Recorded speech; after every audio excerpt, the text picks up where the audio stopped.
ત્યારે રામદેવજી બાપા પ્રશ્ન પૂછે છે. કેવો પ્રશ્ન પૂછે?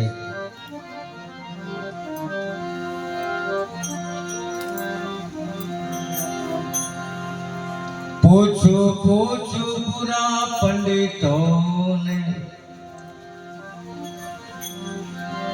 તમારા નિમ્ના ગુરુ કોણ છે?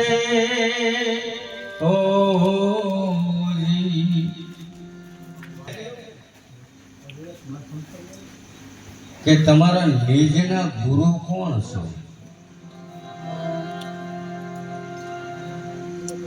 મોટા પંડિત હતા, એને નાના પંડિતને કીધું આપણે લાઇબ્રેરીમાં પુસ્તક છે લઈ આવો. એમાં જો નિજનો ગુરુ કોણ છે? નાના પંડિતોએ